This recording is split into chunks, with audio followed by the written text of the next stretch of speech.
kahapon ay merong concern ang mga detractors at ang mga supporters sa legal team ni President Duterte na hindi sila satisfied sa ginagawa ng legal team.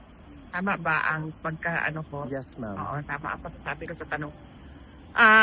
Tinanong ko si dating Pangulong Rodrigo Duterte, sabi ko, exactly kung ano yung tanong ninyo, gusto mo ba palitan at hindi ka ba satisfied? Sabi niya, hindi palitan. Pero meron siyang mga instructions na ibinigay kabahin sa legal team. So, hindi ko nasabihin kung ano yung mga instructions dahil ano naman na yun, hindi na mahalaga. Yes, ma'am.